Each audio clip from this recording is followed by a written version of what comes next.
Assalamualaikum, we are from AC20, class of Principle of Macroeconomics, EAB21703. So our topic is about digital economy and its impact on Malaysia macroeconomic performance.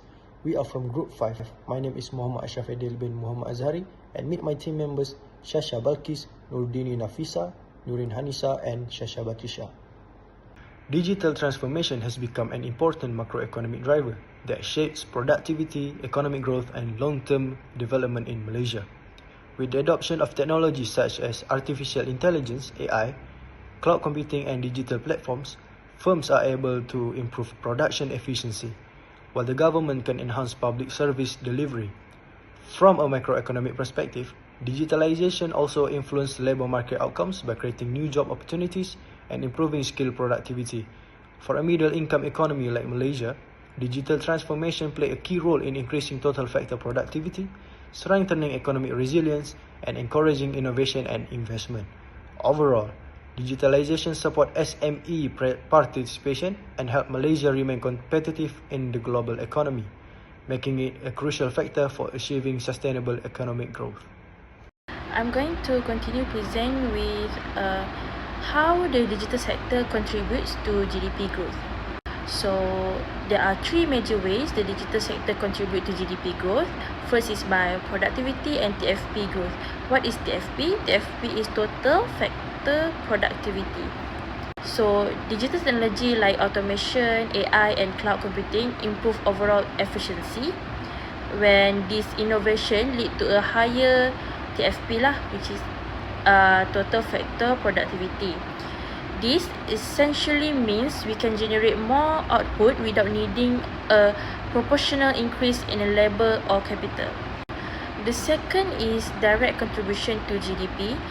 The digital sector directly adds to GDP through the expansion of digital value added service. So this include service like e-commerce, fintech and online platform, all of which boost economic activity and market efficiency. And the third one is investment and capital formation. Another vital contribution is through investment in digital infrastructure such as 5G networks, broadband and data center. So this investment support long-term economic growth by improving connectivity and facilitating digital adoption across sectors. So let's move on to structural and inclusive impact on the economy. The digital sector also plays an important role in reshaping the structure of Malaysia's economy. So first is SME growth and inclusiveness. The digital sector helps small and medium enterprises, which is SMEs, overcome traditional barriers like scale, geography and access to finance. So by adopting these digital technologies, SMEs can reduce operational costs, expand their market reach and become more resilient to economic shocks. The second one is structural transformation. The digital economy facilitates a shift from the traditional low value added industry to more knowledge based and innovation driven sectors. This shift diversifies the economy and promote long-term growth sustainability, which is crucial in the face of global technological disruption. And lastly is policy support. To fully harness the digital sector potential, there needs to be continued investment in human capital, digital skills, and also institutional frameworks. So effective policy implementation will ensure that the benefit of digitalization are not concentrated in specific sector but are more broad-based and inclusive. Hi, my name is Dini. Next, I will explain the impact of digitalization on employment. Firstly, digitalization creates new job opportunity, especially in areas such as online marketing, IT services, content creation, and e-commerce management. Many of these jobs did not exist before the growth of digital platforms. Secondly, digital jobs often have low entry requirements, allowing more people, especially young workers and freelancers, to participate in the labor market. At the same time, digitalization increases the demand for skilled workers, particularly those with digital and technical skills. As shown in the diagram, the demand for skilled labor shifts to the right, leading to higher wages and employment for skilled workers.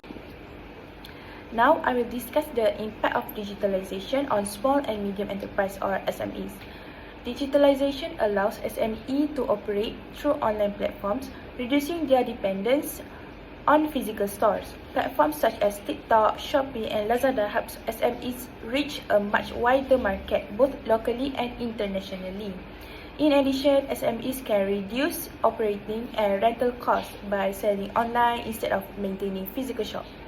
Digital payment system can also improve business efficiency by making transactions faster and more secure. As SME become more productive and competitive, they can contribute higher national output and employment. This is shown in the diagram by a rightward shift of the LRAS, indicating an increase in the economic's productivity capacity. Is shown in the diagram by a rightward shift of the LRAS, indicating an increase in the economic's productivity capacity. Lastly, I will explain the impact of digitalization on consumer spending. Online banking and e-wallet increase purchasing convenience, making it easier for consumers to spend. Promotional event and online discount further encourage higher consumer spending. At the same time, higher employment leads to higher disposable income, which increases consumption. Since consumption is a major component of aggregate demand, an increase in consumption causes aggregate demand to shift to the right. As shown in the diagram, this increase in aggregate demand leads to higher output in the short run, supporting economic growth.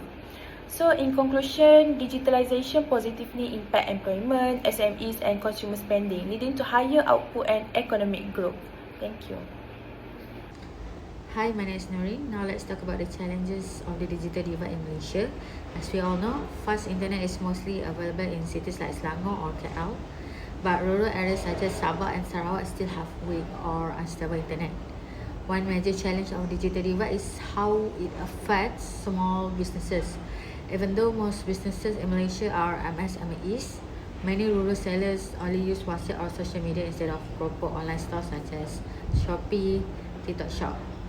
Because of this, business find it hard to grow, and not everyone gets the equal chances in the digital economy.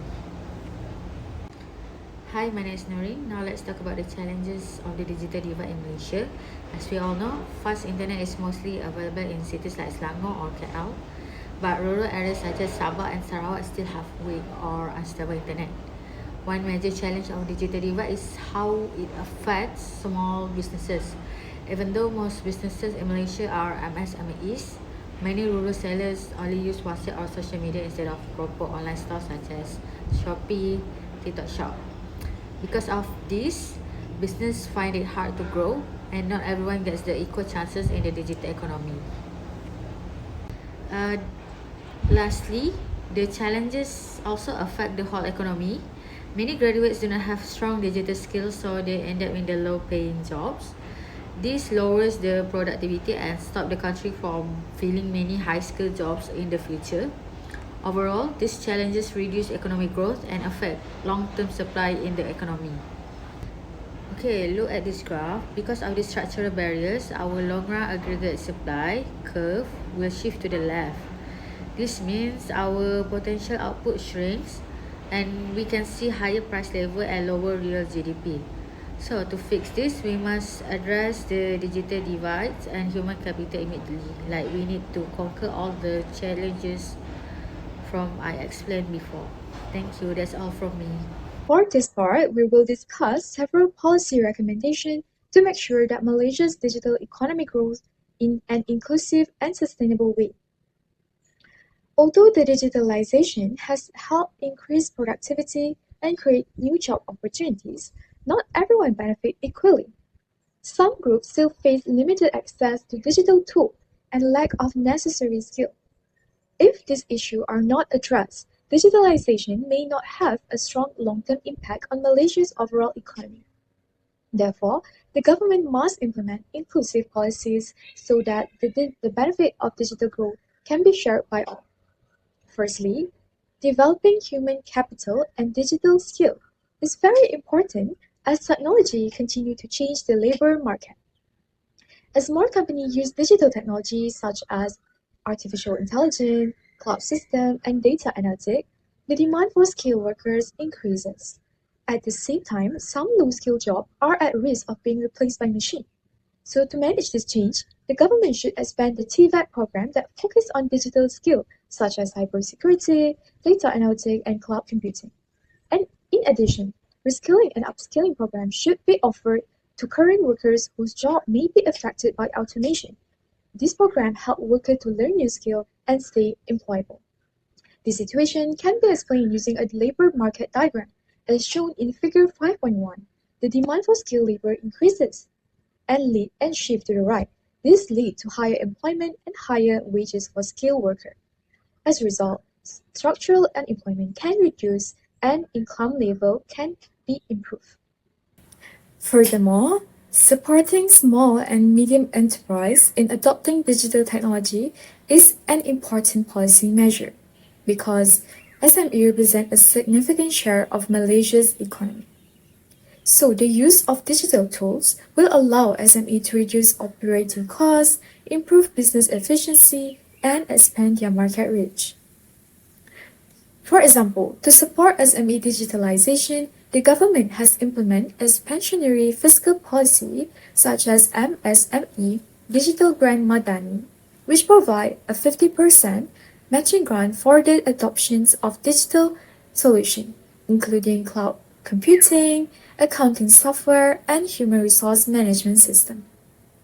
In addition, the e-trade program 2.0 by MACROECONOMICS assists SMEs in accessing international market through the use of e-commerce platform. From a macroeconomic perspective, increased government spending on SME digitalization help lower production costs and improve productivity through automation.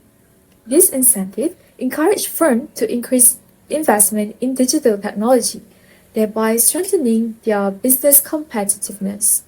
As illustrated in the ADAS model in Figure 5.2, higher level of investment leads to an increase in aggregate demand, causing the AD curve to shift to the right. In the short run, this results in higher real GDP and employment. Over the long run, improvement in productivity contribute to sustained economic growth and overall Malaysia economic performance. As illustrated in the ADAS model in Figure 5.2, higher level of investment leads to an increase in aggregate demand, causing the AD curve to shift to the right.